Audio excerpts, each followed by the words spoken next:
Do you know what the most important question you could ask yourself to help you grow your awareness? It's so important that we continue and are intentional to grow our awareness, because when we have awareness, so much can change.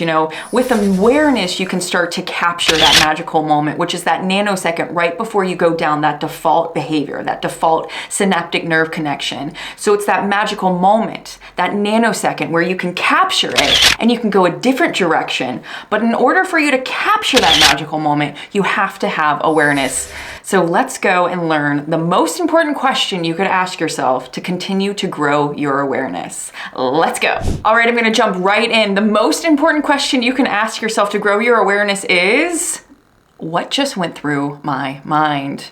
That's right. It's a very simple and fairly straightforward question, but it's one that's easy to forget to do in the moment. So next time you have a weird thought, a weird emotional response, or anything like that, I want you to ask yourself, what just went through my mind? In fact, there's 3 areas that are going to be most beneficial for you to start to ask this question to yourself.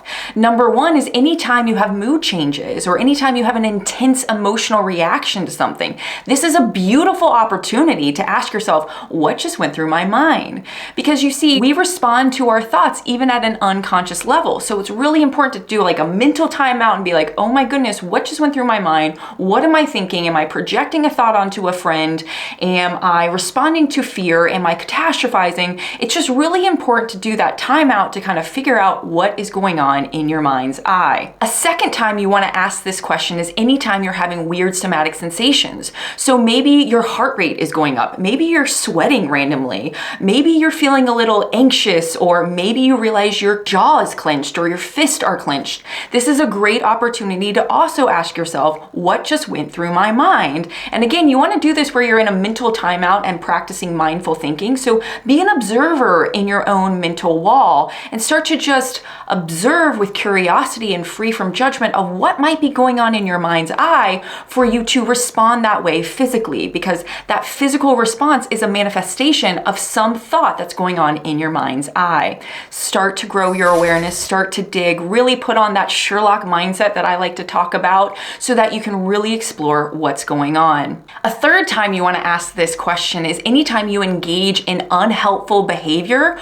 or you avoid doing helpful behavior. Avoidance behaviorism is huge in many people. So if you are noticing that you're constantly avoiding doing what you need to do, this is a perfect time to ask the question, what's going through my mind? And in fact, when you do ask that question, sometimes what happens is you'll start to spiral down, kind of following the bunny through the bunny hole, if you will. And you might start to see where there are some fears or stressors or triggers that are preventing you to move forward. And when you're able to identify what that fear thought is, what that concern is, what the worry is, or so forth, then you're able to objectively talk about it and deal with that core thought or issue, and then see it in a different light, change perspectives, or leverage objective thinking. You also want to ask this question anytime you are participating in unhelpful behaviors as well. What's really causing you to do this? And so again, what just went through my mind can be a great question to help you figure out what is going on for you to do what you are currently doing. Now, here's the thing. As you ask yourself the question,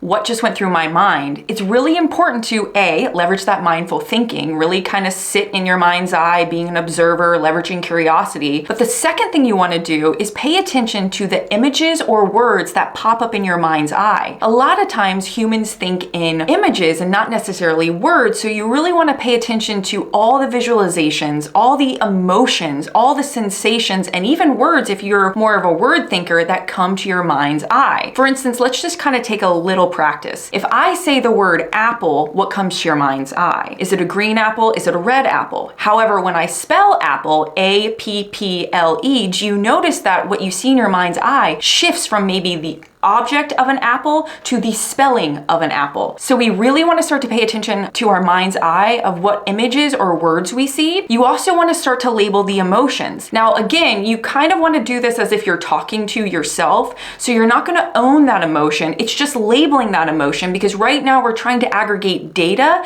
to really figure out what's going on at the core issue in our mind's eye. Like, what is promoting these unhelpful thoughts, these weird sensations, this intense mood, or or this avoidance behaviorism so that we can pull the core root and do something better in its place. Now, as you ask yourself the question, what just went through my mind, you really want to pay attention to any obstacles or objections or thoughts that are preventing you from achieving your goals. And a lot of times we have unhelpful thoughts. Some of those common unhelpful thoughts sound like this: what if I can't do it? I'm not good enough. What if it makes me uncomfortable? What if I don't have the ability to do it? This won't work. Could be another one. So really pay attention to the core automatic thought. I'll just share one that I've learned over the years for me is, I can't do it. That's sometimes one of my first thoughts that I'll have is, I can't do it, when I haven't even taken more than 1 nanosecond to really take in the information that I'm hearing, but I'm just responding to it or really reacting to it